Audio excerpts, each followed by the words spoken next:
Hello everybody, welcome to Idle Game Chat. This is Dimp Digital's weekly video games podcast. You've got myself, Apps, here running the operations, and I'm joined by the Dream Team. It's Logan and Hall. How are we doing? Back again. Yeah, good, thanks. You say back again. It's been a while since the original clan has been put together, but in a nasty turn of events, as I'm sure you heard on last week's podcast, this could well be the last time that we have the Dream Team on Idle Game Chat. So, I mean, for you, Hall, I mean, you don't get to appear as much as you'd probably like, but is this an especially emotional moment for you, knowing this could be the final one? I'm teary-eyed. Yeah. Teary-eyed and ready to... I've written out a long acceptance speech for my Academy Awards that I'm going to collect inevitably. Well, yeah, I mean, there may be those at some point, but we'll see about that. Not sure why they're giving out Academy Awards for podcasts, but... They should do, really. You never know, do you? No. I won't bother asking Logan, because I know he's like Tin Man. He's got no heart or emotion. Right, honestly, there's no point. He's just going to go like, well, it saves me half hour every week, doesn't it? Yeah. So, Half hour? Well, whatever it is, an hour. Half hour sitting here waiting for Hall to rock up. Well, that is unfortunately one of the reasons why it won't be continuing in 2017. But not to get bogged down on why we're closing the podcast down. We've got two left. We've got this one, which you're now listening to, which is going to be our awards show. And then next week will be the quiz. I don't know who's going to be doing the quiz. I'll be the quiz master, but there'll be people drafted in from the team to run through that. So that'll be the last one. And it will come out on Christmas Day. So nice. Exciting. So no one will listen to it for at least 2 weeks, but it'll be there waiting for them in the new year when they think, oh, I'll listen to some Idle Game Chat, and it'll be the big fat quiz of 2016. As I said, this is our end of year awards show, and we're going to reveal who won our 2016 fantasy gaming draft also. So there's two things on the line here. In fact, there's three things. We've got our personal picks, the actual overall ceremony, which will come at the end, and then also our fantasy gaming draft, which us three took part in for the whole year of 2016. Let's look at reviewing the year between ourselves then. Before we start getting into the specific awards, which we will run down before we go through them. Logan, 2016, what was it like in general terms for your gaming habits or your gaming preferences? How did you get on this year? Satisfied or unsatisfied? I feel pretty satisfied with what I've done. I've tried to diversify into some bits. I think that's still the main goal. I'm still struggling with... I think once I'm able to sit there and actually play Fallout 4, I feel like I've then reached my peak. Because I remember when I went and played Fallout 3 and I got stuck with a Scrabbler, didn't like it and had to poof it. So I think next year is going to be the year that I try and overcome my fear of the Scrabbler. Right, what, just for all games or? Yeah, well, within reason, I still don't like being made jump. I don't like that. I don't like scary games. So we know that, but the general Scrabbler, I feel like he can be put to bed. Yeah, that's the goal. That sounds like... I mean, I mentioned on last week's show that there's going to be hopefully some more video content inbound. That's going to be the prime focus. That sounds to me like a brilliant show. I can just picture it. All the things we could do with that. Logan getting over Scrabblers. I don't know how many views that would yield. Yeah, Face Your Fears. Dimp edition. Dimp edition special. That is... I don't mind it. Like it's getting booked in. Like I couldn't sit there and play Outlast. Like that is beyond what I'm capable of. The thing is, though, that game is like, that's silly scary. You can't go from not wanting to be made jump at all to then jump into Outlast. That's just the other end of the scale. You can start to build your way up and hopefully make some headways into the lighter stuff, so you haven't got to completely nullify certain games just because of the inclusion of Scrabblers. I don't think you're ever going to get to the point where Outlast is just going to go, oh, I fancy playing that at midnight tonight. I don't understand who is doing that. I don't understand what mindset you got to be in to go, yep. Yeah. But yeah, anyway, digressing. Yeah, I think it's been pretty good. I've played some pretty good single player stuff. I've also kept in touch with a lot of my multiplayer stuff. So I feel like I've had a good diversity this year. It's been good. Excellent. Mr. Hall, what about on your front? Because just before we come on air, you was complaining again. It seemed like a rehash of last year's awards show where you weren't pleased with what you'd played. Not been great, if I'm completely honest. Does it still hurt you that Adkins is ahead on the gamer score run? Well, I 'Cause that briefly was the took goal. over for a Yeah. short period, didn't I? And That hurt you for 8 months this year, I it reckon. really did. And it's still, and he's still. So as we close out the year, Adkins will be leading. Is that where we're up to? Most likely. No, absolutely, it won't be leading by the end of the year. That's neither here nor there, though. The problem was Adkins had about a 30,000 head start on me this year, Right. and the first 8 to 9 months of this year were spent clawing up and closing that gap, which I have now done. So there was only 1,000 points between us. I was ahead for a very short period, but I had made the foolish mistake of only getting about 50 points ahead of him, thinking that I was chasing a static target. Right, yeah. And then he boshed in about another 2,000. So I've done about 1,000 since then. But that's really hurt me, to be honest. I've found myself playing more old games than I have done new releases, which is why, as you'll find out in a bit, my selecting of a top 3 games for 2016 was tough, purely because I played so many games that were released pre-2016. I didn't actually play that many of the big titles that came out this year. Big doesn't necessarily mean better, though. That's what I've always said when it comes to everything in life. Does help. It can help, yeah. But there are some gems out there which hopefully we'll uncover. If you look back at what some of the subjects we've covered, Logan, over the last year, is there any stories that particularly stick out for you? Like, I mean, you've had the Switch that's finally been revealed, and we'll get a full reveal in January.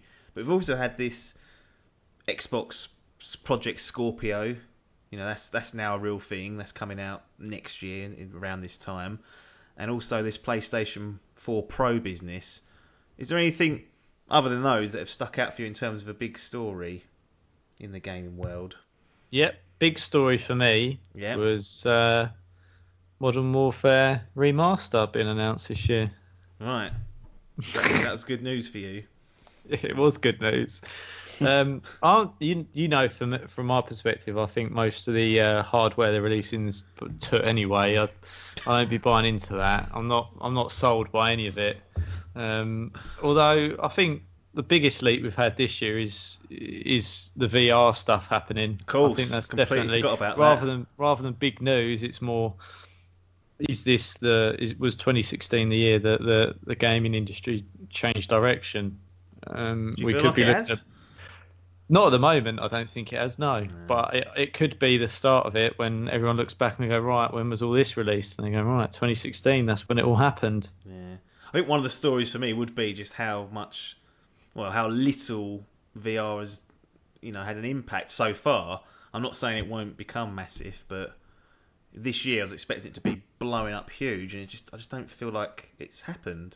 It's what we discussed on the podcast, though, is that I think the question around it was always going to be the software, i.e., the actual games that you can play on it. Not the hardware is not good enough, because I think we all agree that it probably is up there, but it's what you can do with it is so limited, and it needs good games to be able to make the most of it. And me and you have definitely had a pretty good go of it, I'd probably say now, and I really like it personally. It doesn't make me feel sick or anything, and I think there's a lot of potential there. Even when we were playing that little platformer on it, I really enjoyed that, actually. I really liked it. I'd play that. Yeah. I thought it made that better. So I think there's potential there for it, definitely. Yeah.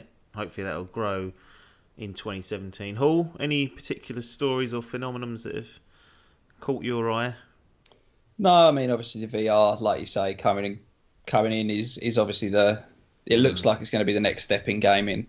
I think that you're right about how it's limited by the amount of software or the amount of games that are out for it. But I mean, certainly from my point of view, I know you two have obviously used it, but you've used it in, say, conventions, or obviously one of our friends has now got Biff's now got the PS4 VR, so played it a bit there. But it's still limited. I've seen a lot of it being played on YouTube, watching other people play it, but I feel like the price barrier between the Oculus and the HTC Vive is what's stopping a lot of people from jumping in. The fact that you need a high-end PC and all the rest of it, it's still a huge investment for a technology that's only in the very beginning of its sort of life cycle. So Yeah. I think over the coming, certainly 2017, I could see it becoming an awful lot bigger than it was this year. But it's interesting, like you say, to see that it's on the up. It's definitely on the rise, isn't it? It definitely seems to be the way that people want to go with their programming and stuff. So Surprised you didn't want to talk about Walking Simulator, the new way we're going to be doing it. Well, that's one way of doing it. I'll tell you what, just to change subjects quickly, I'm on my monitor that I've got here. I've had this monitor for about 4 years, and it's always had a little like mark, probably since the first week I had it, about 3/4 of the way down the right hand side. I've just scratched it off with my nail, so it was actually something I could have removed years ago. I bet that's really irritated you as well. Yeah, because You thought it was a dead pixel? I thought it was just like burnt or something, and I've just literally scratched away, and it's perfect, it's flawless. It's been there for years. Why didn't I do that earlier? I think when I first got it, I was too scared to like put my nails on the screen. Whereas 4 now, years of saying that's been bothering you, and you've just decided to have a little pick at it now because Hall's Waffle was boring you. That is what has happened. So that's the story of 2016. That is the real update that everyone needed. Yeah, that's what it is for me. Let's start with our personal picks before it descends into complete crap.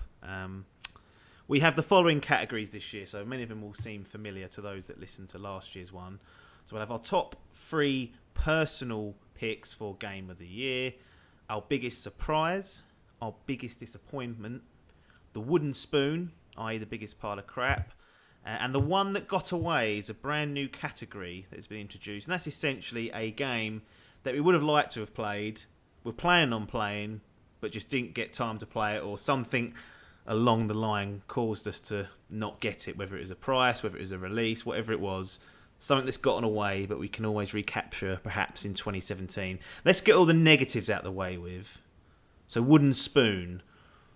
Logan, you've gone in straight hard with this. No Man's Sky. Yes, Sean. Get out of my life, you fuck. I'll tell you what, before you go into it, I am surprised to see this on the worst game, because you appeared to enjoy it to start with, but once that poison started getting circulated, the bandwagon had left the station, everyone was on it and it got binned. I was really expecting to see this on your most disappointing list. It didn't live up to what you wanted, but you've actively gone out and said no, that's the worst game I've played. Yeah. Poor Look, Sean. I think for me, if that was a £15 or £20 game, it don't make it there. Yeah. But I've got to put it in the context of what they were charging me for, and just the whole package of it, I think, made me just go, that was trash. And I feel like I felt cruel doing that. I really did. It doesn't really deserve that kind of treatment. No. But I think when I took into account, I go, right, what you're telling me I'm going to be getting a procedural generated universe and I can do all this stuff and go here and go there. It was just, I think you summed it up so nicely when you said it's like huge sea, but it only goes up to your ankles, basically. And I did enjoy it. I liked it. I thought it looked really cool to start off with, but it really just gets so samey. Like, unbelievably samey. And Foundation patches out, gives you base building, new things to do, get your freighter dot. Fuck off, Sean. It's too late, mate. You fucked it. What it reminded me of is a game's a platform these days. You've got to have it for a year, and you get. Who sits there on Minecraft themselves, generally, just going, "Yep, gonna have a little wander about this random world that's been." I know there's going to be trees, there's going to be certain biomes, and it was the same with that, and. I definitely, when you saw through, I do salute you for that. You saw it through and got to the middle, but I don't salute anyone for doing that. Well, I don't. I thought, right, he's actually sat there and ground his way through it. But I think once I was sort of trying to keep tapped into that to see whether it's worth me carrying on, basically. And you're quite honest with it, and I'll take your opinion, and you'll know what I like and whether I'll like it or whether it just won't work for me or whatever. And you basically said to me, not in as many words, but you said, "Don't bother, mate." Is Yeah, basically well, the gist I got. So yeah, I think that's the most expensive game I've ever bought outright. yeah, I mean, that is my choice because I bought the whatever edition it was, the yeah. collector's edition, but that was my choice to do that, and I thought it'd be a cool game to do it with, but it was just there was just no substance to it, I'm afraid, and I think that coupled with everything that he said, what's been done, what he hasn't said after it's been released, I think That's yeah, really poor. Yeah, that goes down for me as the worst game I've played this year in I in all things considered. I very nearly put No Man's Sky in my top 3 games of the year just purely for the outrage that it's caused. I was so happy after everyone went, "Oh, it's going to be incredible. It's going to be the best game ever," and it was the biggest sack of turd that half of us have ever seen. It brought me so much joy, especially watching Sean fucking Murray on Twitter. Just everything he posts, he gets totally abused. He literally, it's like, it's too late now. You fucked it. The damage is done. Brought me so much joy over the course of this year, that game did. Yeah, I mean, I thought it was okay. Yeah, it definitely wasn't. The lack of communication afterwards was awful. That was appalling, and just the It was lack just of like. dead in the fucking water, The wasn't thing it? is, It the was- lack of it. The worst thing. This is the worst thing that I witnessed happen during this weird couple of months was. Day one, there were people saying, "We've met up. We're in the same solar system. We can't see each other. Same place, yeah. Same place, same building. We're definitely there." They sent it to they copy in the Twitter handle. Sean Murray writes a load of, "Oh, there's so many players on," and then one of his responses is, "Oh, I can't believe 2 players found each other already. Amazing." yeah, Well, no, Yeah. they haven't found each other, Sean. that's complete bullshit, isn't it, mate? Yeah. If you're honest with yourself, You've lied. that's a barefaced lie. That is all that was. Because Yeah.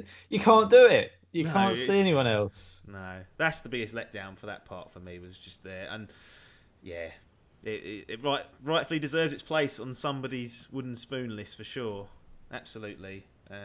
Unfortunately, I had played, I thought No Man's Sky was just a badly advertised, well, not advertised game, it just wasn't what we was expecting, and the hype for it was, detriment to it. But I still enjoyed the opening 15-20 hours of it. I still enjoyed that discovery phase. It's only once you realise that it was very samey that I was like, well, that's not that good. However, a game that did not even play well out of the box was EA Sports UFC 2. Now, I've never seen a sports game franchise, I should say, take such a significant step backwards. It's a hard thing to simulate MMA, but they had EA Sports UFC 1, which was a good foundation to build upon, and they ended up ruining the ground game, trying to oversimplify it and end up making it harder to master, harder to work around. The career mode was the worst sports career mode I've ever been across, and I'm just really disappointed and annoyed how badly it plays, and they just didn't kick on. Considering I gave the OG EA Sports UFC game in 2014 third on my sort of top games for that year because it was a good start. It's a difficult sport to get, and they supported it really well. It's a pretty large fall from grace. The mighty have fallen, and it was just a bad effort at the end of the day, which is why it goes down the wooden spoon. Because I just personally thought it was poor. You don't see that very often from an EA Sports game either. It's Especially after the first one, like you say, you were so pleased with how well it had been supported and how much they'd done for it and what they'd done to keep it relevant and keep it going. Yeah. And they just presumably haven't done any of that with this one, or no, they still support it, but the core mechanics are really bad. I've just fallen. Yeah. So whatever adjustments they've made have not panned out and they've made it less playable, slower, Right. It's less responsive. It's really tricky to work out reversals and things like that, which before were easier to navigate through. And I think in trying to simplify it, they've made it too hard and too difficult. The on-screen prompts just don't offer you any help, and the tutorials they give you, considering they've made quite fundamental changes to the grappling, are awful. Like they have to, when you go on their website to look for tips, they go, here's some tips, like 3 bullet points, and it goes, we've got this video, well, there's a video here for you to go on. You click on it, and it goes through to someone else's YouTube channel. It's not even them.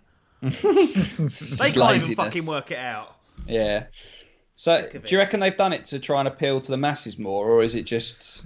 Do you reckon they've tried to simplify it to make it to the layman, like for myself, for example, who's got next to no experience in MMA and how it works? Yeah. Would I walk into it with?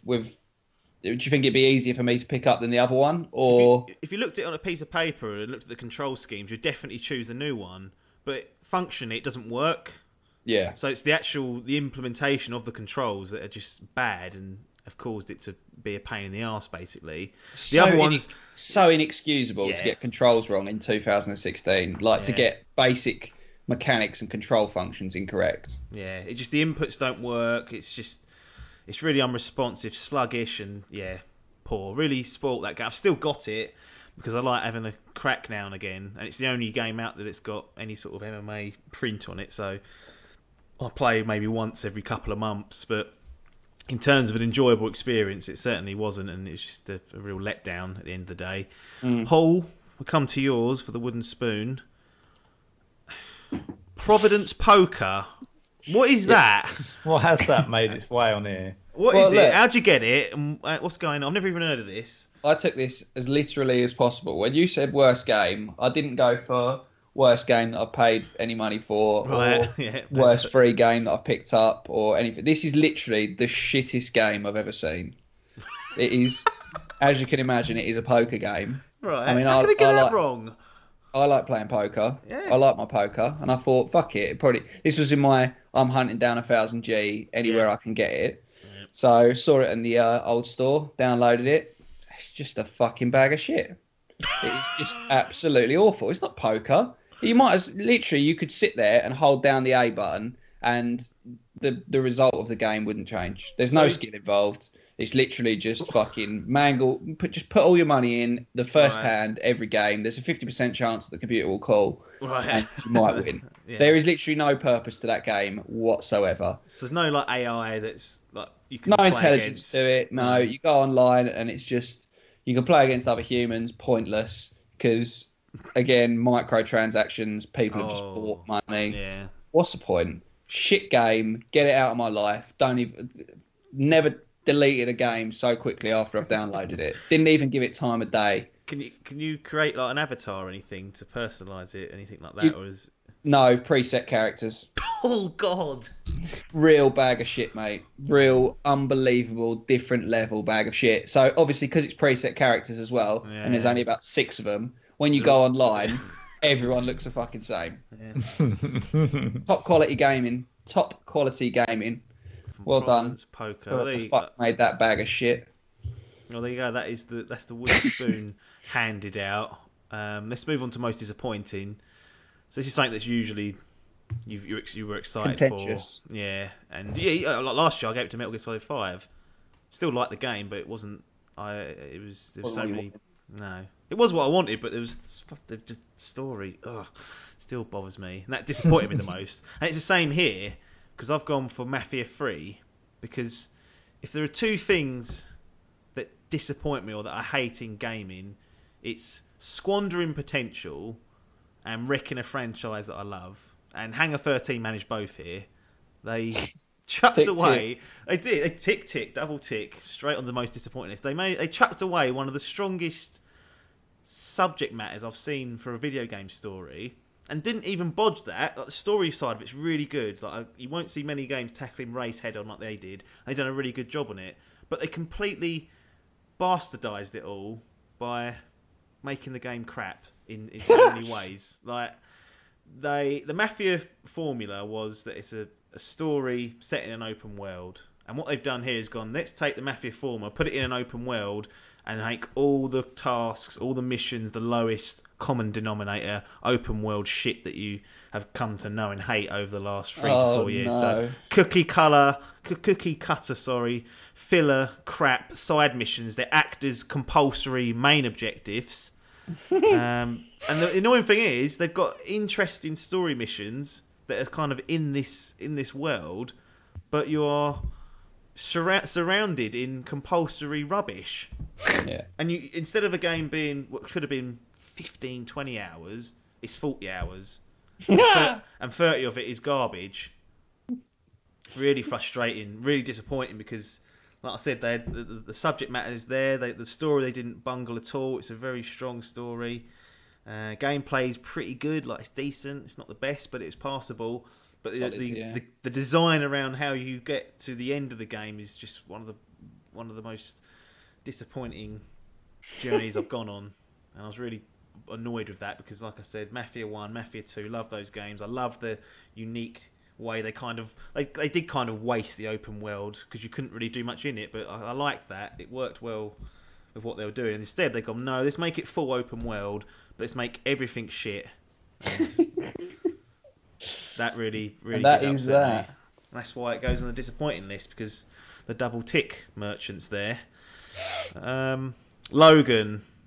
The double tick merchant. Well, that's true. That's what happens, mate. Most disappointing for Logan, Titanfall 2 beta. Yeah. How is an unfinished work in progress beta that you paid no money for been lauded with this rather negative award? Yeah, it feels a bit must be livid. doesn't it? It does, if I'm honest. There's no two ways about it. It feels I felt a like bit... sending you back with that one, but I thought, well, no, this is what he's wanted. Let's hear it out. I just think that I was expecting so much from that game. Like, they built a great game on Titanfall. I mean, that for me was almost up there with Modern Warfare. It was that good. It was basic, it was solid, it was good fun, it was well made, well thought out. Everything about it was almost perfect, and I think we talked about it a lot anyway, and what I was expecting from it. But I think, as I say, for me, it felt like when Treyarch picked up from where Infinity Ward left off with Call of Duty, and it gave you World at War, mate. One of your favourites. Yeah, but then they gave us some trash as well, like Black Ops, all good. No, it weren't as good. It was okay, but it weren't as good. And I think that's what Titanfall felt like. And when I was playing it, it just didn't feel like it was anywhere near as well thought out or as well planned out as Titanfall 1 was. And it was just I was so hyped for that game, and it just really shot me down. It really did. It just wasn't anywhere near as what I was expecting. Wow. So for me, it was the most disappointing thing I played in 2016. Well, the main thing I would levy at that is that, I'm not saying they're always right. Critically, Titanfall 2 faring better than Titanfall 1. It's all about opinions, and as I say, it might not, and I'm sure it isn't a bad game. I'm sure it's good fun to play online, but it just didn't. None of it, and I don't know if that's a criticism, but none of it felt like they'd ripped apart, or they'd basically got the bit of paper that had Titanfall on it and ripped it up and went, chuck that aside. And then they did the campaign. They'd done everything everyone wanted. It just it didn't more feel modes, the same. Free map DLC. Yeah. No season pass. Why? Again, I haven't bought Titanfall 2, but if it was a choice between, and this is my argument, is when I played Battlefield 1 beta, I went, yep, this is good. And when I played the Titanfall 2 beta, I went, this is okay, but not really as good as I was expecting. So you can argue that it's a beta, but Battlefield sold me on theirs, Titanfall didn't on theirs. And that is why it is a disappointment for me, because I wanted them to sell it to me. That's upsetting. And that whole is why you should play these betas. To get an idea, know what you're getting. Nope. That's disappointing. You've avoided Titanfall 2 based on that beta, and as App says, it's had better reviews, or it's been more critically acclaimed than Titanfall 1. You could be missing out on the greatest game ever because you've judged it on the beta and the beta alone. Look, Call of Duty every year gets critical. It never does badly. Has anyone enjoyed it for the past 6 years? Millions of people. Yeah, I was going to say. But sorry, I mean, none of us have. So the fact that it's well received doesn't necessarily mean I'll enjoy it. It's not to say that I didn't enjoy the beta at times. I did. I got into it. It took me a little while, but it just wasn't. It just didn't feel like Titanfall to me. It just didn't. It felt too frantic. It just didn't feel right. So is the door closed on Titanfall 2 forever? Absolutely not. Absolutely not. It's not closed. No. The door, I feel at some point when the time's right, will open for it. Yeah, and look, it's already like 25 quid. It will be down at 15 quid before long on them Christmas sales, I reckon, in the new year or whatever. So, yeah, it could still get sniffed at quite easily. But again, would it get played over what I've got at the moment? I'm not convinced. Well, that's a question only you can answer. I was tempted to ask you for some sort of honourable mention in there of an actual full game, but my assumption is that you won't be able to dig one out of that brain of yours. It'll have to be... Well, I think based on what we were talking about earlier, a full game, I think another disappointment for me would be The Division. Yeah. I think that was a good game, but I think, again, that was another one that sort of felt very shallow, I think, for me. The Dark Zone was interesting on that, but I remember that I sort of briefly remember them. Did they move the goalposts so you'd get to somewhere and then they go, nah, we're going to change it up now, and you'd be like, fucking hell, I can't remember what it was. They made some changes to it. I think we may have already checked out by that point, but it is one of those. Became one of those loot. Build up your gear, build up your light score, whatever you want to call it. Build up a gear score of sorts to do the missions and whatnot.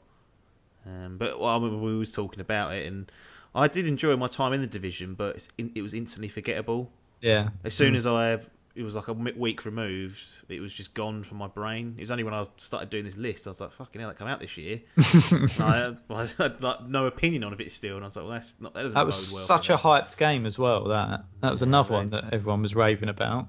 Chucking out trailers that didn't look like the end product, that's what got that all stirred up, and it was bloody waiting ages. Mr. Hall, your disappointment, you've gone with one of your own fantasy draft picks, Pokemon Go.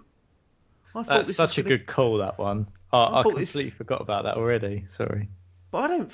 Well, personally, I was never disappointed with it. It was fine for what it was. But I thought you actually enjoyed your time with this. So I'm surprised to see it here. I did enjoy it. Are you more disappointed it didn't yield a bigger score for you in the fantasy draft? Is that what it is? That doesn't help the fact, obviously. That does weigh into the decision to a certain degree. But no, the thing that I'm most disappointed by with regards to Pokemon Go, we'll know that mobile games have got a way shorter lifespan than a standard game. I think a lot of that comes from the fact... Well, don't like that. Why not? I don't like that statement. I'm just gonna say I don't like it. Just because you sit there and wank yourself off over Clash of Clans or whatever that was. I've been playing that, I reckon, now for 3 years, maybe even longer. My point is, generally, mobile games have a much shorter lifespan than regular titles, and maybe that's because, like with Pokemon Go, I was playing it every day for X amount of time. I was picking it up constantly, and I suppose if I did that with a standard game, I'd get through it a lot quicker and I'd get bored of it a lot quicker. But it was just, there was so much wrong with it. The tracking didn't work, and then they took the tracking out. And it works today when Tom Monk booted it up. And then they said they were going to put it back in, and now they finally have. Well, it's too fucking late. Yeah. They released the game.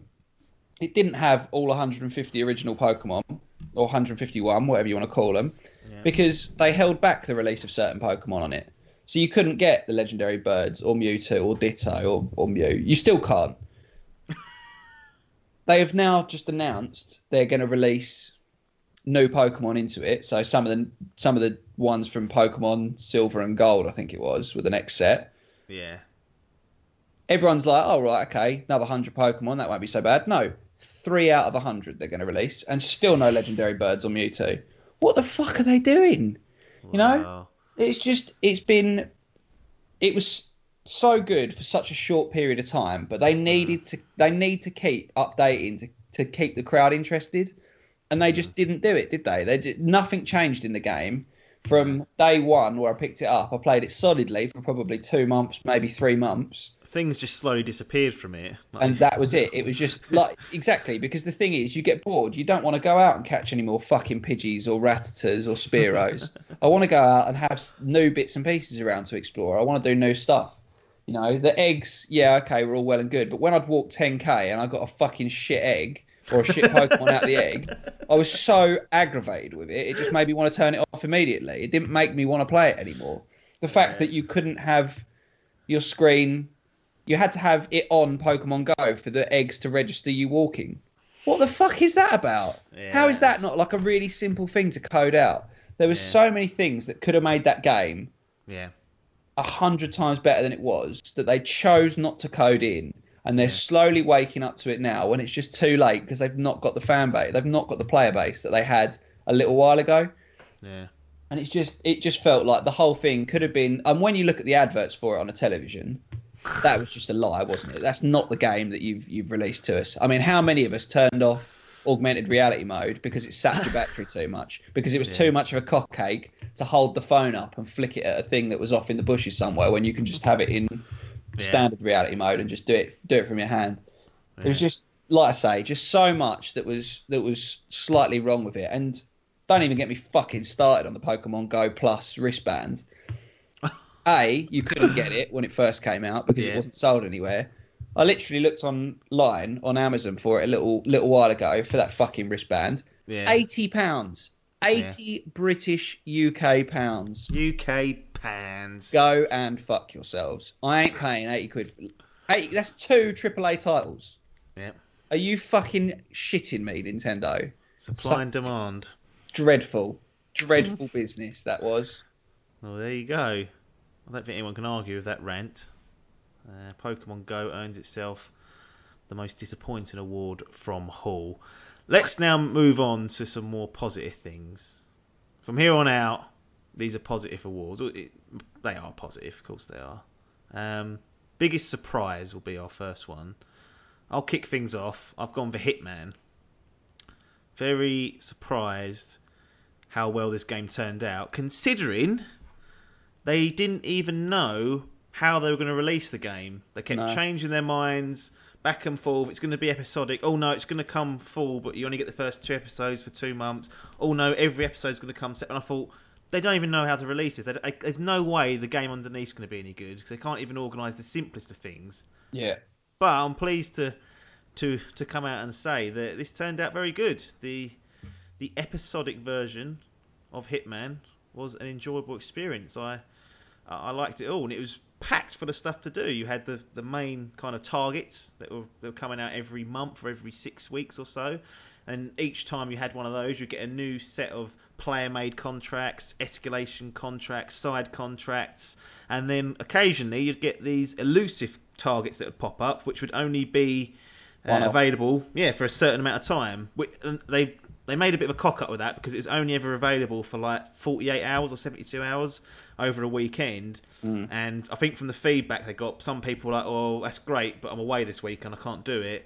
And they started towards the back end of this year extending the time, so it's over a week. So it gave people a little bit more of a chance. And they were like, one shot, if you balls up the mission, you couldn't carry on doing it. And I didn't particularly enjoy that, but it was certainly something that I'd not experienced for a long time in the game. And it was a great return to form for Hitman. I was expecting it to be so crap simply because they couldn't organise communication for how they were going to release the bastard. Yeah. But they showed that it was a good game underneath, and that episodic games can work outside of, a story-based game such as like a Telltale game. It can work. They've proved it here.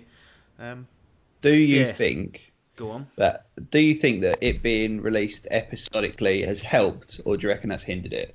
Would you rather have had it in a lump, or did having it bit by bit encourage you to do each piece to the max before you got the next piece released? Did it make you want the next piece to come out? In my brain, it made me feel like, yes, I'll dig into each episode, learn everything about that location, do all the contracts and whatnot. I didn't turn out doing that. I played the main mission. I'd done a couple of side bits, maybe the odd escalation and a few elusive targets, and then binned it. However, I wasn't disappointed with doing that. If they'd all come at once, I know what I'd done. I would have ploughed through that game in a couple of weeks. If that traded it in, it'd be gone. I wouldn't have even touched the other stuff. But this did give me the opportunity to dig in more than I would, and I've still got it. It's a digital download, and I will probably go back to it in the new year when I fancy playing a bit of Hitman, because there's so much extra stuff there for me. I've done the main stuff. I can go back and do other bits and pieces. I feel like it did work. I just didn't take advantage of it as well as I should have. But it's still there for me. I can go back and do it and dig in. And, they've even released 2 summer bonus missions, which are really good. There's no need for them to do that, but it was there because the other one was taking a little bit longer, and it was excellent. Yeah, I was really pleased with that in the end because, like I said, it had all the hallmarks of a train wreck. Yeah, bringing back an old franchise, well, not an old franchise, one that not been around for a while, not giving you the best public communication, and they go, oh yeah, it'll be episodic. And you think, oh god. That's never a good sign. That screams delay, but we haven't really called it a delay. Yeah, basically we can't. Yeah, and it's gonna. Yeah, but from episode 1, it was polished. It was ready. So well done. I was very pleased with that. Mr. Hall, you have got F1 2016. Yeah. Interesting one. Well, coming to most surprising game was a bit of a tough one, really, because I don't think there's too much this year that I've played that I've kind of not been aware of or has caught me by surprise in terms of, I've planned my purchases, as I said before. I haven't bought that much on a whim like I have done in previous years. And this was one of the only games that I actually bought kind of more on the spontaneous side of things than anything else. A couple of the lads who are more behind the scenes chaps at the Dimp Digital guys, Destiny Dave and Chappers, were both keen on buying it and wanted to do a championship. And like I say, I haven't played in the F1 game since the last one on the N64. I think was the last one I owned. Fuck me. So we're talking a long time ago. I've had a few racing games with like Forza and few of the obviously the few of the Nintendo bits and pieces, but I've not played loads of racing games. And then I bought this thinking, I'll probably find it all right. It'll keep me entertained for a little while, And we started doing a championship in which there's 5 of us racing, and I absolutely fucking love it. It is so much fun. It's helped by obviously having 5 of us, like I say. Yeah. But we've got Thursdays as our race night, and I really look forward to Thursdays now. I look forward to logging on, and we only do a couple of races. Probably takes about half hour a race for us to get through, but it is such a good crack between all of us. The game plays well. We've got it on a decent set of settings, so it's challenging, but it's not so ridiculously hard you're never going to place. Yeah. It's just it's very well done, and little things that, like I say, because it's been such a big generation leap from the last time I played F1 to this one, things like my race engineer talking to me through my headset and telling me to come into the pits, or telling me or me talking to him and telling him I want to change strategies or whatever, stuff like that. That's probably been bog standard for the last however many years. Has just kind of caught me and made me appreciate it a little bit more. So it's more just that I really didn't think I'd enjoy a racing game as much as I've enjoyed that. It's very rare for a racing game to make me think, I want to play that more, unless it's either achievement hunting or if it's in a party situation where it's more been a Nintendo game like a Mario Kart or something. Not a simulation or one that borders on a simulation, I guess. Yeah, exactly. And it's really impressed me way more than I ever anticipated it would. I honestly thought it would be a buy, play twice and never play again, but here we are, sort of nine odd weeks into the season, and it's still going strong. So yeah, it's good. I'm pleased that I purchased it, which is something that I would never have thought I would have said if you'd have asked me before I bought it. Yeah. Do you think that once the league subsides, it might drop off a little bit, or could you see yourself going against the AI in like a career mode? Because I know it's got a fairly robust career mode there, or is it going to be an online party situation? It is obviously going to be primarily online. The thing is, because it's a PlayStation game that I've got it on. If I had it on Xbox, I would almost certainly do the season player, the season mode to get some achievements, because it kind of gives me a bit of an incentive to do it. But on the PlayStation, I just haven't got the bug for trophies, so probably not, purely because I've got other bits and pieces that I could be doing to do with catching Adkins. Yeah, well, fair enough. I mean, it's a credit to it that it's that strong just on one mode on its own, really. Yeah. I think that says a lot about. I've heard good things about F1 2016. I assumed it was going to be another pile of junk because they've chucked out some rubbish in the last few years, but everyone that's played it has had good things to say about it. So I was a little bit disappointed to have missed out on that, but we'll see what happens in the future. Logan, if you're still there, I don't know if you dropped off because I realised I left you sort of sitting there for a while. That's all right. I've been doing other stuff. Yeah, as well, clear some for 10 tapping away. minutes. As with the nature of these awards, sometimes it takes a little while. So this is biggest surprise. Mm-hmm. Now, without spoiling too much, this will probably pop up later on as well. So obviously, don't go mental in your analysis. But I'm more interested as to how this game has ended up with this award. So biggest surprise, you've gone for Uncharted 4: A Thief's End. Mm-hmm. And look, I don't doubt that this shouldn't get any positive awards. All the positive awards it's worthy of getting. But I just can't work out how this has come as a surprise for you. Like you had me, you had Adkins, and you had Biff waffling, bigging it up. Drake. And yet Drake, yeah, Biff calling it the wrong name, and yet you still seem shocked that this has produced the goods. It's not necessarily that I thought they might not deliver on the quality of the game. I think it was the most surprising for me as how much I enjoyed it. I don't normally I can't remember a game, put it this way, where I've been waiting to get home from work to literally play this game because I want to know what's going to happen next in the story. Like nothing has gripped me that much to the point that this did, and it is quite possibly the most complete game I've ever played. It is an absolute work of art, that game. It really is phenomenal. And I think it surprised me because I've never played any of the previous ones. So I went straight in at this one, and I absolutely loved it. So it has to go down as the biggest surprise. Excellent. Well, I won't, obviously, I'm sure at some point this will pop up again. Mm-hmm. So we'll save the bigger analysis till a little bit later. But whilst I've got you on the hook, is there any other surprises, any positive surprises you had throughout 2016? Any sort of honourable mentions that you want to chuck out there? Probably. Just trying to have a little The think. Division. Yeah, The Division, the biggest surprise. It absolutely shocked me. I can't really think of anything that's not going to crop up later because... No, yeah, that's fair enough. There's not a lot that most of the stuff that I've played have been, or what's caught me as well, has been replays of stuff that I've gone back to. So, like, I've gone back to Destiny, I've gone back to a few older games as well. So I think we'll save the other ones for later. Yeah, that's fair enough. Hall, you got any honourable mentions for your biggest surprise? No, like I say, a lot of the stuff that I played this year is researched. Yeah, relatively relatively expected. So, it's been a good year for it. But yeah, like Logan says, a lot of it will come up in the upcoming top threes, I would imagine.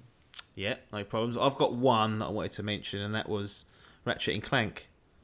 So I was surprised. I haven't played it, but it looks... Lovely little game. Beautiful. Looks like a Pixar Beautiful game. It's gorgeous. Gorgeous. For what it is. It really is. So I was pleasantly surprised about that because I had no high hopes for that. And I wanted to pick that up, actually. It's only about 20, 25 quid when it on release. Just go out and get it. Yeah, it was a cheapo when it was on release. Just go out and get it. No, it's just no point not getting it in the way I look at it. Now we move on to the one that got away. So something that we haven't played, but we meant to, we wanted to, and we're a little bit like, I wish I played that. So my one I've put for mine is Deus Ex Mankind Divided. This is part of my fantasy gaming draft team, and to be honest, it just got lost in the late year shuffle. One to keep an eye on 2017. I'm definitely going to find time for that, but I was disappointed not to get my hands on that and play through it this year. Logan, you've got Call of Duty Modern Warfare. So the remaster, basically. Because I think a lot of people would assume that you'd crumble and get the Infinite Warfare Legacy Edition and just have it. But you haven't. So it has gotten away from you. In 2017, does this game get bought in some way? Or how does it get bought? Have they got to release it on its own? Is that the only way? No, it's not the only way. I think I've still got a desire to play through the campaign on this Call of Duty. I still feel a bit sad that I haven't played it from last year. So, look, the campaign on them is always good. I don't think I've ever played a shocking campaign. They might be average, but they're always worth a playthrough. So for me, at some point, I'm literally gagging to play that snipper mission again.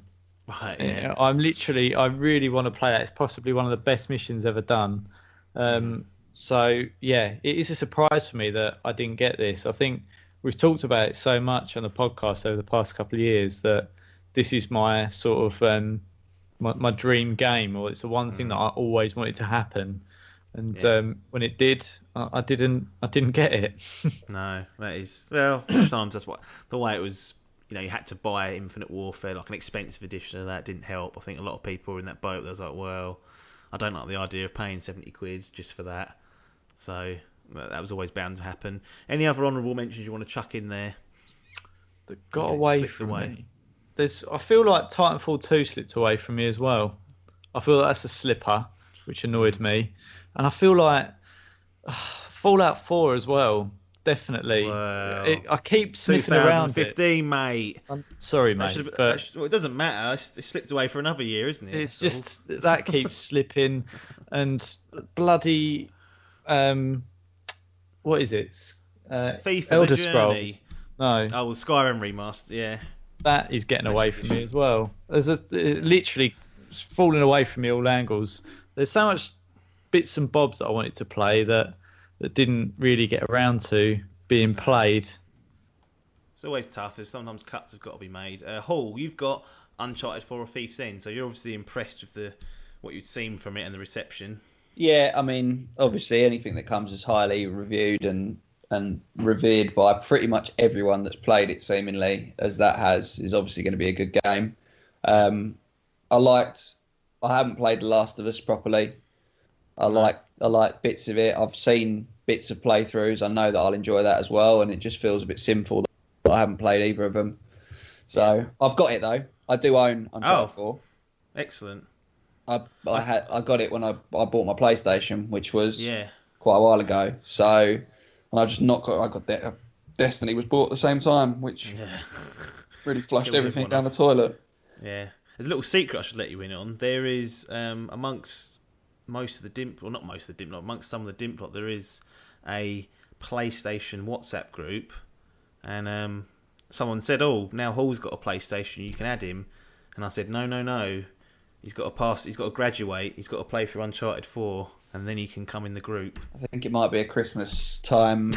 Whilst you might actively not play it now because you don't want to be in the group because there's more groups of waffle. Well, yeah, that is true, and I have just started Mass Effect again, so yeah, well, I don't think you're missing anything in that group. That really sap lives. I don't think that's a wholesale rule either. I think it's playing PlayStation exclusive games that get you into that group. Well, Uncharted 4 will get you in. That's what I'm saying.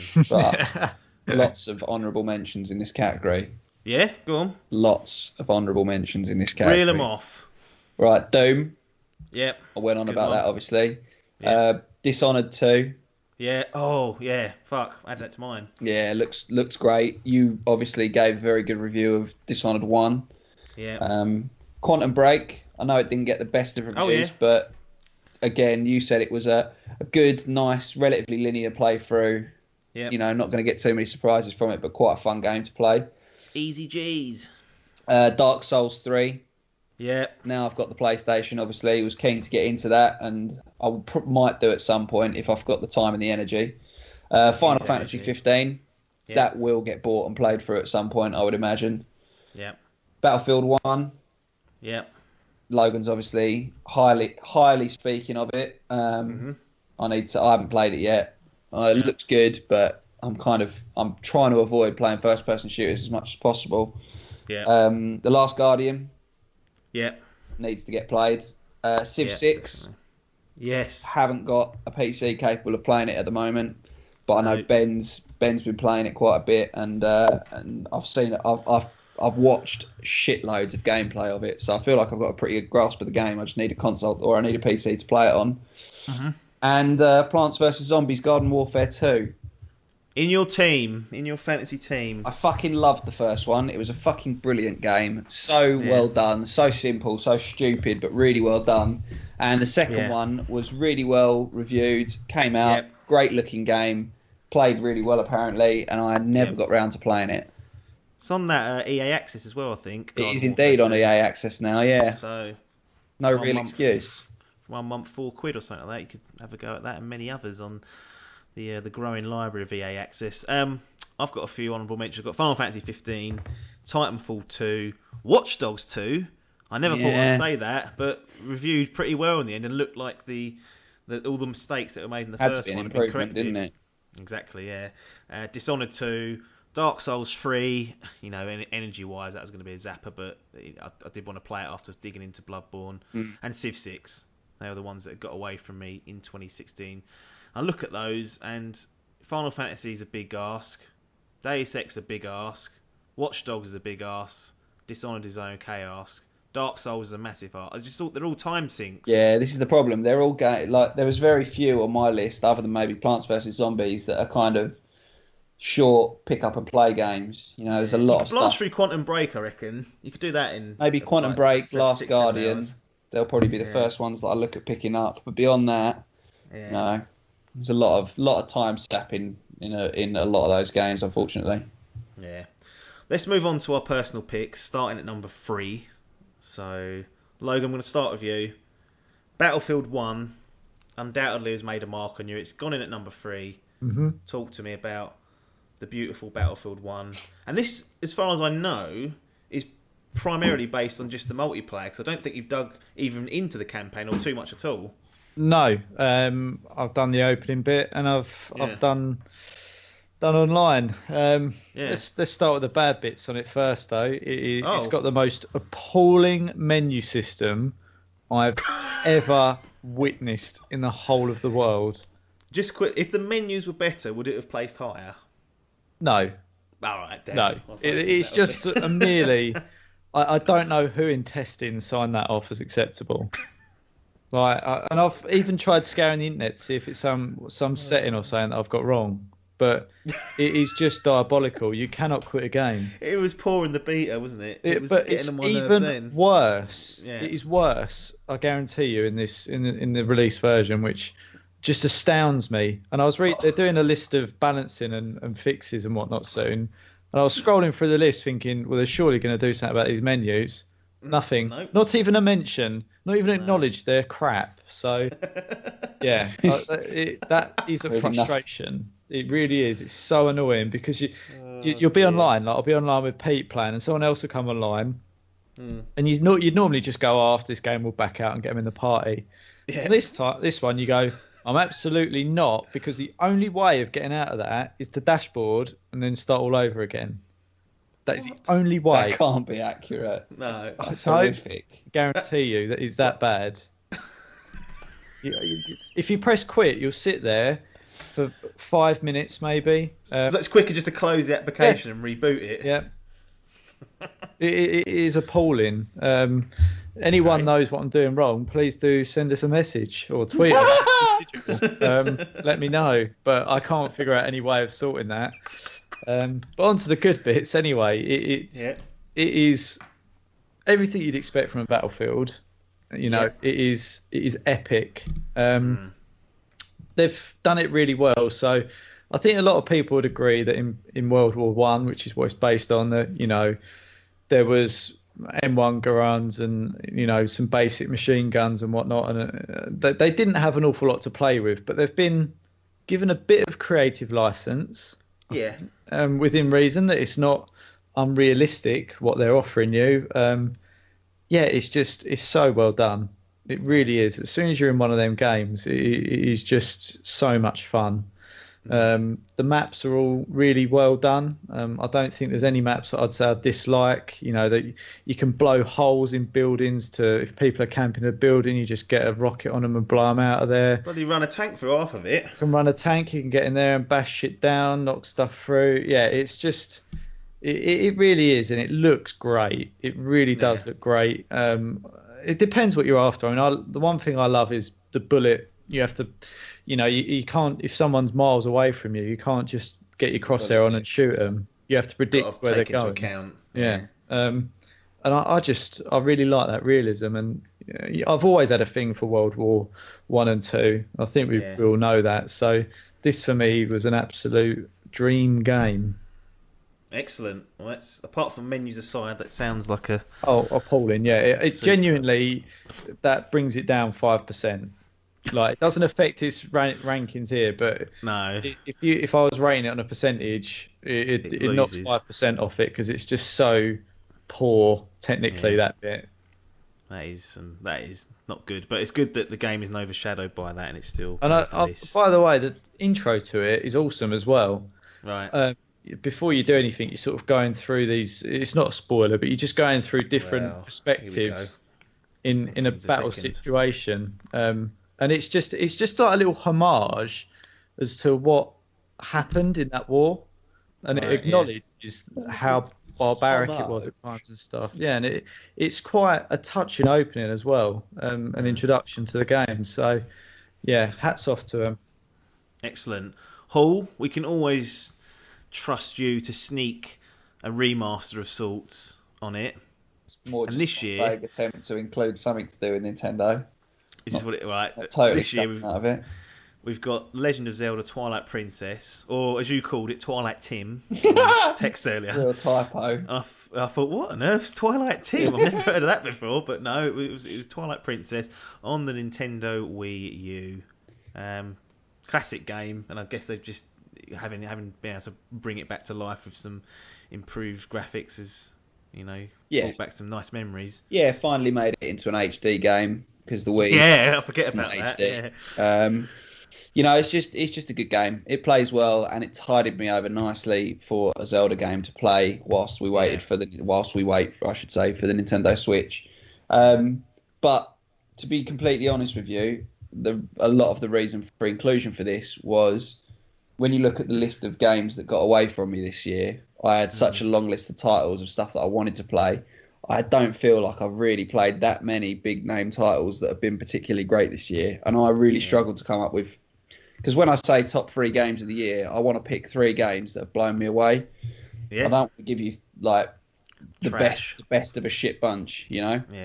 And I feel like my first and second game have both done that, but sure. This, don't get me wrong. It's a great game. It's really well. A reluctant third, it sounds like. It is a reluctant third, if I'm completely honest with you. But that's the way it is. Unfortunately, I haven't played. You can blame Adkins. Yeah, he's so much time playing shitty indie games that are easy for. I'm playing fucking Bridge Constructor, for fuck's sakes. That sounds alright, actually. It's dog shit, mate. It's fucking terrible. But it's 1000G that I will get. Yeah. Well, there you go. The Legend of Zelda Twilight Princess on the Nintendo Wii U. I have put down on number 3, The Witcher 3 Blood and Wine expansion. Right, that. So, a bit naughty to put an expansion on, but I did want to be inclusive because I know, for example, something like World of Warcraft has had an expansion this year. People have enjoyed that. So I thought, why not? And the fact is that this is big enough to merit its own, If it was anything other than The Witcher, I would have called you up on this. But because the expansion sounded as though it was so huge, it warrants almost like you say, it was almost it was almost doubled the size of the game by the sounds of things. Yeah, I mean, I said last year that The Witcher 3 was like a new bar being set for open world action RPGs, and this is the new premium standard of how other companies should be handling, expansions or story DLC. The Blood and Wine could have been a standalone episode from The Witcher 3. That good. 30 hours worth of, at least 30 hours worth of content there. It's all still really, really good. Gives you a brand new, massive map and world to explore. Completely different tone to The Witcher 3. It's all set in like this fable fantasy world. It's really nice. It's all new characters to meet, new lore to learn. And if nothing else, like I said, it makes the top 3 because this is the route that I'd like to see DLC and expansions being handled. This came out maybe just over a year after the release of the full game, and it's still put the amount of time and effort they put into it, made people go back to it, and it earned itself a Platinum Award, which means I was definitely a big fan of it. So I couldn't not put it in there because it's such a strong statement for how you should handle this type of thing. If you're going to do story DLC, if you're going to add an expansion, make sure it's an expansion, not just a couple of throwaway missions for 15 quid. Yeah. And that's exactly what Bloodborne 1 was. Absolutely superb. Number 2. We move on to number 2. So the one just missed out on top spot. And this is the only joint award that we've got. And it's between Logan and Hall. And it's Overwatch. Blizzard stinging with a second place. Talk to me, Logan. Number 2 for you. How's this happening? Yeah, it's just it's a fantastically well-made game. I don't know what else to say about it. Me and Hall both really enjoyed it. It was a back to basics approach. Sure, was it? Well, for me it was. So that Genji, I can't control him. Well, by back to basics, no one fucking can, mate. Don't feel bad. It's very much a PC game, or what would classically be a PC style online game brought to console for the masses. That's what it felt like to me, and it was good fun. It was just such good fun. It's it's a competitive game. It's really well supported, I think, by Blizzard. They're open. They were regularly balancing it, bringing new bits and bobs to it. Really enjoyed it. It deserves its place there for me. Yeah, no, it's been very popular. It's been critically an absolute stormer. No one had it on the fantasy gaming draft. What a pair of little fools we are. Shocking oversight that is. Yeah. Hall, I know you've enjoyed this as well, and obviously you must have enjoyed to stick it as number 2. Yeah, it's a great game. It like Logan says, it's just fun. It plays so well. As he also mentioned, Blizzard do what they are doing what they do best. They're making it competitive. They're bringing it into esports. They work constantly to make sure that it's well balanced. We've had 2 new characters since it's released. How many online games can you say that type of thing about? 2 new characters, new maps. New systems with the ranking system and etc. If it doesn't work, they fix it, and that is such a huge part of modern games to me, that a developer is willing to stick it out. And they've done like that. They did the Halloween special. They're now doing a Christmas special. There's bits and pieces to go with it, just to keep it relevant and keep people ticking over on it. It's obviously still hugely played online. It's got the fan support, massively popular. As games without. I mean, obviously, a lot of people would have liked to see a campaign for it or something along the lines of, but the online shorts, I dismissed them at first. They're fantastic. The backstory that goes with it is it's all so well done. There's just not a lot of bad things you can really say about it. It's just a fantastically fun game. Yeah. Now I've ragged on Overwatch previously, not necessarily for how it plays. I fully appreciate how it plays, and I did enjoy my time of it. My reasons were much different around, like you said, how they handled the story aspects of it, but I have no doubts, and I'm fully supportive of seeing this as number 2, because it's so good. I will go out on a limb. It's very, very difficult to pick a winner for Game of the Year in terms of not within the Dimp lot, but within general gaming awards. I find it very difficult to look past this and Uncharted 4 as Game of the Year. I think Overwatch will win Game of the Year. Oh yeah, I think we've had the Game Awards that have come out, and Overwatch got that, and we won't find out what DICE do until next year, but you're most likely going to see it there. I fully respect what Blizzard have done here. It's good for once, or for the first time in a long time, to see it come to consoles, because a lot of the time their stuff has come out for PC.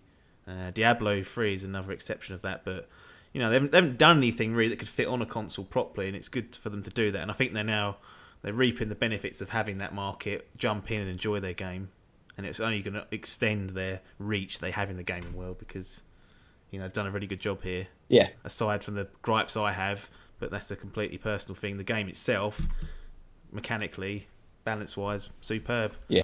Overwatch gets a double award at number 2. So my second one. So I've actually lied to you two a little bit. My number 2 is actually Uncharted 4: Thief's End. Well, I wanted to do a little 180 on you, because I posted through the results so we could prepare as best we could, and I swapped my first and second around. Unbelievable. So, and I will tie this in with yours as well, Logan, because let's reveal it now. It's number 2 on my list, but it's also got your number 1. It's Uncharted 4: A Thief's End. Mm-hmm. 2 and a 1 for 2016 from us. I'll get into, Uncharted 2 is Uncharted 4, is second rather than 1 for me when I reveal my top pick. But Uncharted 4 was an absolute pleasure to play through. Graphically stunning, superb story, solid mechanics. And it's a real showcase for Naughty Dog. Online was fun as well. I didn't expect that to be as good as it is, and they're adding new modes. There's a survival mode coming this in December to jump in co-op wise. But Logan, it was your biggest surprise for 2016, and for 2 years running, that award has indicated what your top pick was. So 2 years running, you've been surprised by your favourite. Go on, tell people what's happened. It's just, I briefly mentioned earlier that, it's probably the best all-round game I've ever played.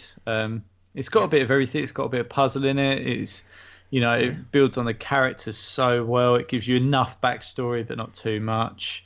You're doing bits of driving in it. There's some shooting. It's stealth. There's some going and blow everyone's head off. It just gives you everything. And I just found the story in it absolutely epic. I really did. It wasn't like playing a cheesy video game. It was like playing through my own personal movie more than anything, in a good way. I know we talk about other games being like just watching it, but it's just the way that I care and the relationship that I felt with the characters I've never felt in any other game. And it's just such a credit what they could do. And those were Uncharted 4 for me was the game that went, right, this is what I've paid this for. This is what these consoles can do. And I now use that as the bar as to which I judge games. For me, it set a new bar of what they can achieve and what they can provide me. And it for a single player game as well. And as you say, we played some multiplayer on it as well. That was good fun. It just great, really was. Absolute pleasure to be able to play through that. Yeah, I agree with all the sentiments there, and it's a terrific game. If you've got a PlayStation 4 and you haven't played this, then what are you doing? Would be my response. Saying all that, it took something very special. We're going to move into the first picks. It took something very special to knock Uncharted 4 off my number 1 spot, because up until a week or so ago, Uncharted 4 was basically burnt in as my number 1. Nothing had really touched it in terms of the quality of that game. However, my number 1 pick for 2016 is The Last Guardian. It has taken the throne for me. Unbelievable. I guess the obvious question is how has this beaten Snuck in. Uncharted 4? It's snuck in late doors. It's unbelievable, really. But if I look at it objectively, I think it's fair to say if you stand the two together, Uncharted 4 is a more refined, polished, and overall a more exciting experience. But The Last Guardian has created a remarkable character in Trico. Like, if you've ever had a pet of any animal, as long as it's not like a pig or something, Trico will resemble them in some form. Trico will remind you of that animal.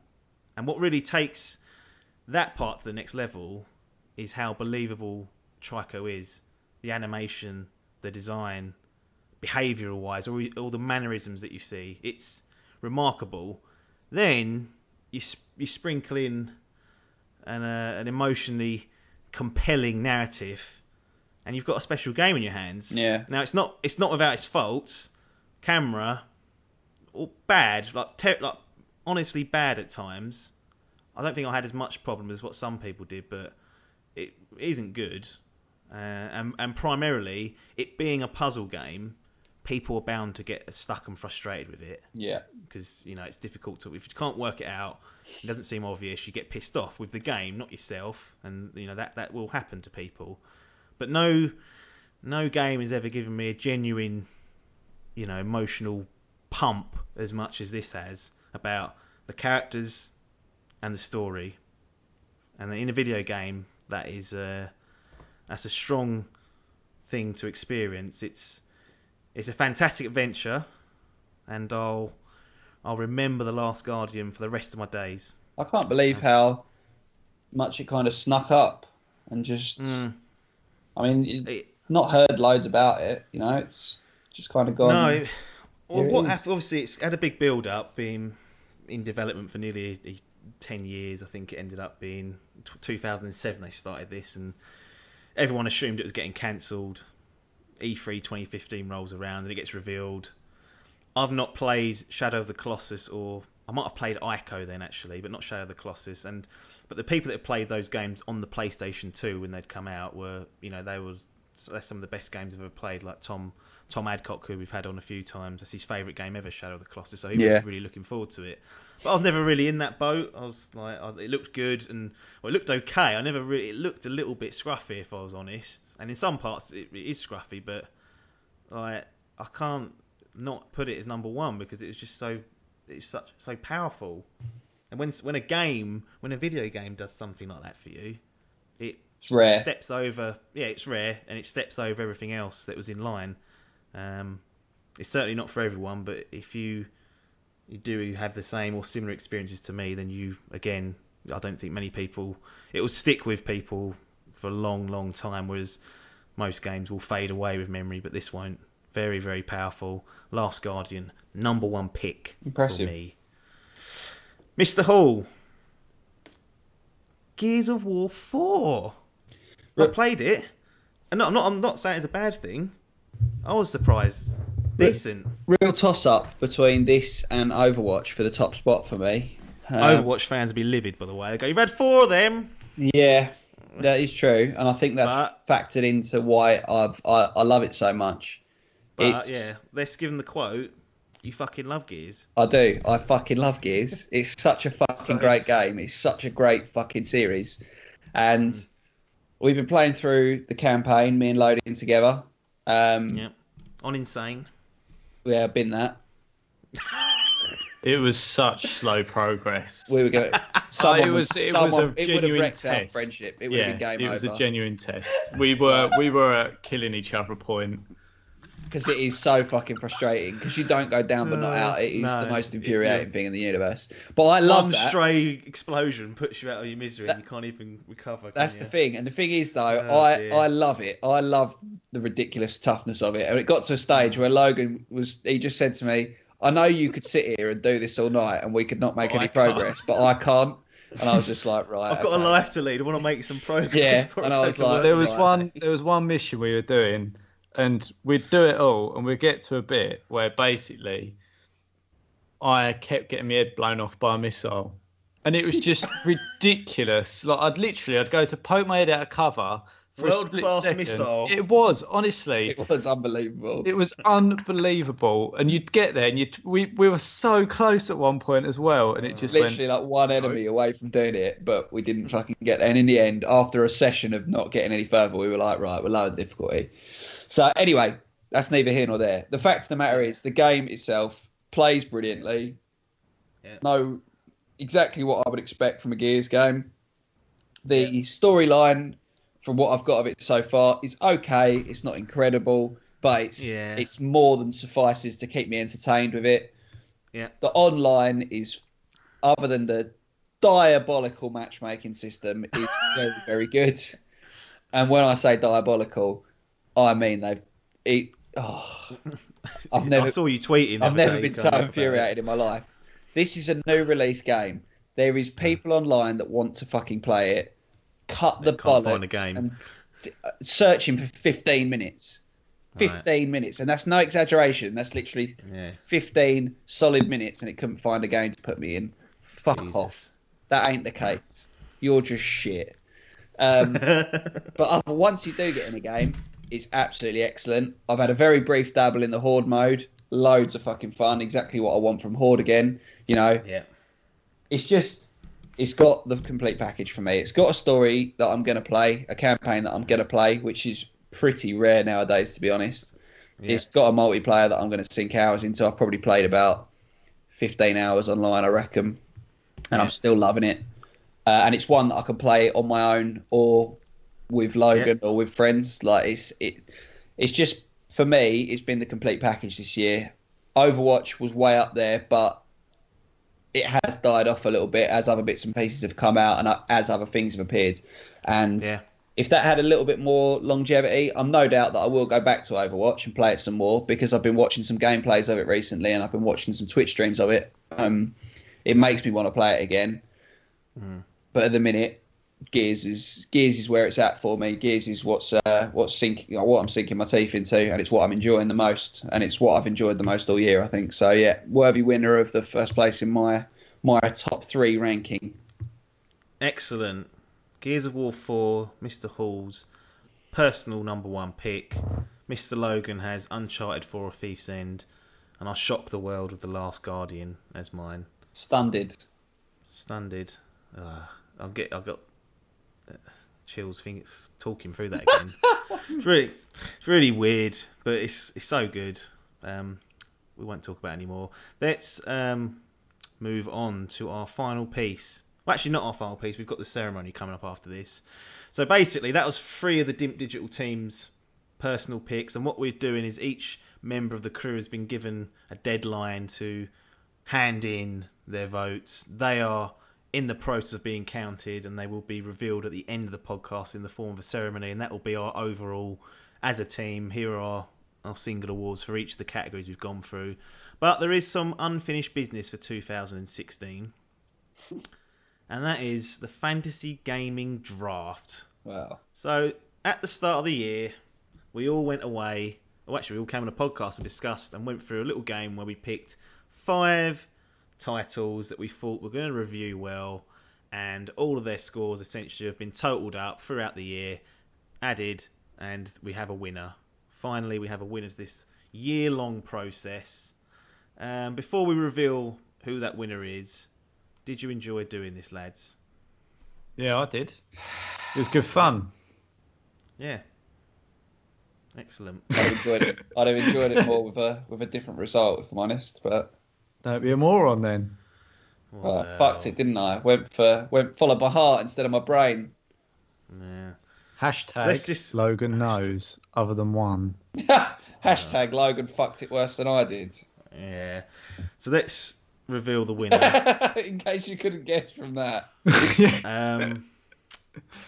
Coming in a rather comfortable... Actually, let's do it in reverse order.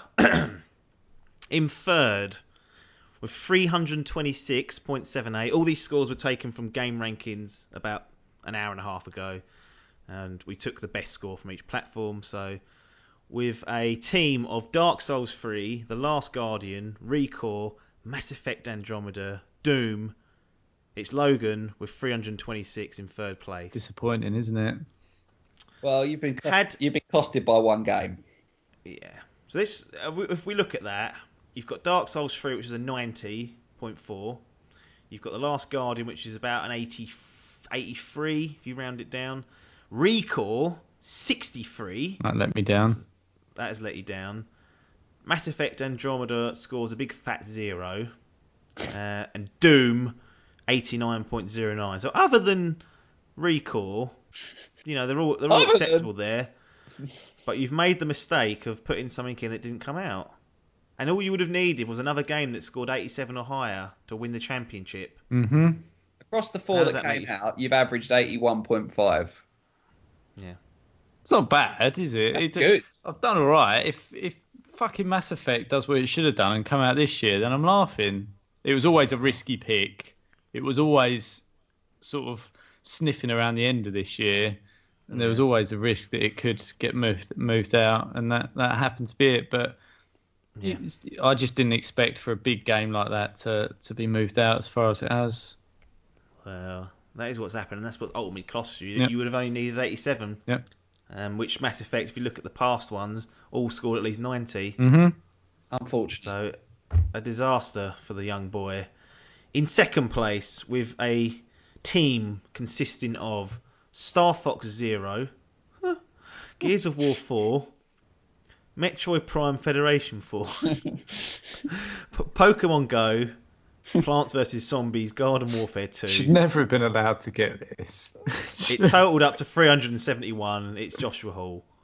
How do you evaluate that? Well, solid average, 74.2. Yeah, A good not great. Good 7 marks lower than Logan's 4 that came out. 3 under 70 is not acceptable, is it? No, it was a dreadful set of picks, to be completely honest with you. Star Fox did terribly. Yeah. Metroid is one of the most disliked games that Nintendo have probably ever released. Yeah. Pokemon Go was just a massive sack of shit in the end and reviewed terribly, despite a lot of people having it in their top 10 for Game of the Year. Don't know who's doing that. It still only managed to get like 68% or whatever it was. Yeah. Plants vs Zombies done well, as I thought it would, because it was just a well-polished game, and obviously Gears. No, you can't do that. You can't go, as I thought. Well, because the first one did so well. It's one of those games that reviews well. And the same thing with Gears of War. Like, it was always going to do okay, regardless of whether it was an actually good game or not. So, yeah. But yeah, let down by my love of Nintendo, hugely. Yeah. They can't be trusted. Is the net result of that? I will learn from my mistakes. No, I do not blame you. So the winner is me. Mr. Apps takes the championship for 2016 Fantasy Gaming Drafts. My team was Uncharted 4. Street Fighter 5, XCOM 2, Deus Ex Mankind Divided, No Man's Sky. It totals in at 413. So a fairly comfortable lead in the end. I think the average works out about 82.7, although, that's not. I think that's pretty good. None under 60, and under 70, sorry, which I think is the key. Consistency. I was really disappointed with how badly Street Fighter 5 review. I was expecting like mid 80s, 90s off that, and they fucked me over by releasing it with hardly any modes. Yeah. And everyone went, well, that ain't good enough, and it got chucked under the bus, and rightly so. You were moaning to me about this a little while ago that no one's re-reviewed that. Well, it's a different game now, but the way we work is that, nope, once that pen is on paper, it don't get looked at again. I was looking at a review for a telly the other day, and they were saying it's got really bad millisecond delay between a controller and the game because you can't play it with HDR and game mode on. And I was like, oh, that doesn't sound good. And at the end, they said, oh, since this review was written 4 months ago, in the last 3 weeks, Samsung have added a firmware patch so that no longer is an issue, so you don't need to worry about it. And I was like, well, that's what should be happening. Yeah. So people know exactly what they're getting. If someone picks up and goes, oh, I don't know anything about Street Fighter 5, let's have a look at one of these reviews that was written back in whenever it was. Wow. Oh, hasn't got any modes. That's all people will think. Yeah. It's a snapshot, isn't it? Which, is how it is. But I was really fucked off with Capcom, because that was I was like, that is a really shrewd pick. And it turned out to be one of the worst. The only thing that beat it was No Man's Sky. Yeah. I'm surprised it even got a 71.23, to be fair. Well, I mean, PC version was down at 50. 55 for the PC version, wasn't it? So I think there was not that many reviews for that. It's only like 7 or 8 or something, wasn't there? Yeah, that was a bit of a worry. And that was, I said at the time, that's the gamble one. But let's have faith. And as time drew nearer, I think I even said that I'm worried that it's going to review badly. But yeah, I'm pleased to have taken the title there. Yeah. Once Mass Effect Andromeda got moved out, it was only a 2-horse race. And it wasn't really, was it? I mean, it was always. It was.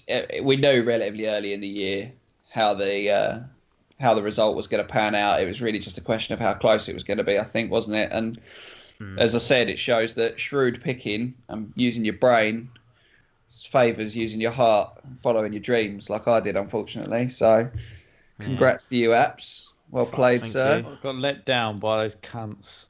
I feel bad for Logan because I really think that if I don't because I won. I mean, it wasn't the best of picks, Andromeda. It was a December release. as a placeholder. That at is best. that is a risk. But That was, wasn't it? It was a placeholder for them. The retailers chucking that out there, going, "Well, we don't actually know. Let's chuck that out there." And you know why I don't feel bad is because I think he's got lucky with a lot of those.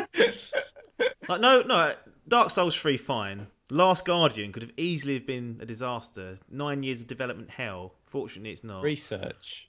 Recore, no real pedigree there. Reviewed badly as expected. So that's probably the only one that he got right. And then Doom, I can't believe he sat there and thought that's going to be reviewing well. No one gave that a chance in hell. People love Doom. They love it, but that was another one. Development hell. Unfortunately, id Software pulled it out the bag, but I think there's a lot of luck gone into that. I don't like the assertion that Logan's got lucky. Well, why can't we do #Logan knows? No, that's not happening. We're not on board with that. That's not. It can never happen. I'm the champion. That's all that matters. Them's the rules. They are the rules. So Right. can I just hypothetically, if Mass Effect had come out and say it had even reviewed at 70, You'd have lost. Nope, you lost. I'd have. You needed 87 or above. You did say that earlier, didn't you? You did Yeah. quite clearly. So Which it would. It's a good chance it would have got that, but that's not the game we played. yeah, okay. As it is, you're lost. Yeah. Yeah. That is Really that's the way the unfairly cookie crumbles. Lost. Oh, Not dear. unfair. It's the rules of the game. I knew that was a risk. It backfired. Have I got a trophy? I don't know if we organised one, did we? No, there'll be one. What's for in next a draft. Dimp cup? Vouchers? I thought we was all putting 30 quid each in. Nope.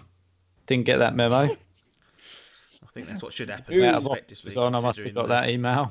Auto delete. Well, I think what the fans want is some sort of reward, so I think we should look at that Yep.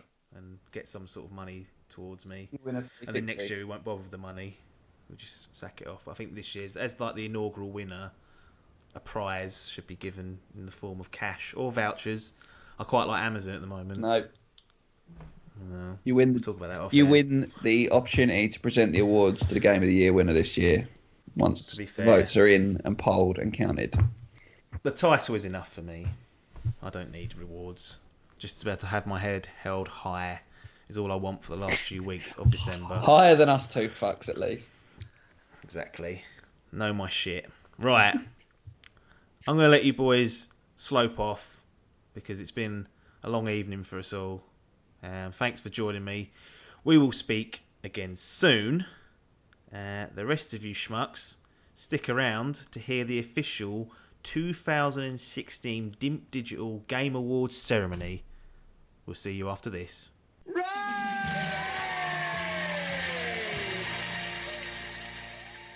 Hello ladies and gentlemen, and welcome to the 2016 Dimp Digital Gaming Awards. We will be announcing the biggest winners and losers from 2016. All of our team have cast their votes, the votes have been counted, and now it's time to announce the winners. The first category will be our biggest disappointment, and the nominations are Mafia 3, Pokemon Go, No Man's Sky, Street Fighter 5, The Division, The Tomorrow Children, COD Infinite Warfare. And the winner is Pokemon Go. So that goes down as our biggest disappointment for 2016. Now, the Wooden Spoon, our most hated game, I guess you could say if you wanted to break it down. The nominations for the Wooden Spoon are No Man's Sky, EA Sports UFC 2, Providence Poker, Mirror's Edge Catalyst, Pokemon Go, The Division. And the winner of the Wooden Spoon by an absolute landslide is No Man's Sky. I did contact Sean Murray to see if he wanted to come along and accept this award in person. He chose not to, which is a bit of a shame. We've not seen him in public since the release of No Man's Sky. But congratulations, Hello Games. You've picked up our Wooden Spoon for 2016. We now move on to our third category, which would be the one that got away, the game that we were planning on playing but didn't get a chance to go through and actually play. The nominations for this category are Call of Duty Modern Warfare Remaster, Deus Ex Mankind Divided, Uncharted 4 A Thief's End, Titanfall 2, Star Fox Zero, Civilization 6, Overwatch, and Rise of the Tomb Raider. Our winner for the one that got away is Uncharted 4: A Thief's End. Picks up the award for the most, perhaps that'll be the most anticipated title within the team for 2017. So that was the one that got away for our panel. Now we move on to the biggest surprise. We've got Uncharted 4: A Thief's End, Hitman, F1 2016, Doom, Overcooked, Civilization 6, Pokemon Go, Ark Survival Evolved, and Battlefield 1. The winner for biggest surprise is Doom. Doom goes out there and did surprise a lot of people. I thoroughly enjoyed that game personally, and it was great to see a return to form for that famous franchise. So the biggest surprise for 2016 goes to Doom. Now we move on to the ultimate award, the Dimp Digital Game of the Year. All the votes are in. I've added them up, checked and verified, and this is how our votes came in. So the nominations for Game of the Year are Uncharted 4: A Thief's End, Battlefield 1, The Last Guardian, Gears of War 4, Dark Souls 3, No Man's Sky, and Pokemon Go. In third place, we have Battlefield 1 picking up the bronze medal, sneaking in late doors to pick up a third place spot. The runner-up for Game of the Year goes to Gears of War 4. The Coalition managed to scrape together a decent game that has obviously resonated with people within the team. But the winner of Game of the Year 2016 is Uncharted 4: A Thief's End. It wasn't really close. It's easily had the most votes, and it's a superb effort from Naughty Dog. Came second on my personal list, so great to see that. And that is our winner and our 2016 Game of the Year, Uncharted 4: A Thief's End. Well, that draws a close to the ceremony for this afternoon, evening, morning, day, whenever you're listening to this. Thanks for joining us, thanks for your time, and ta-da.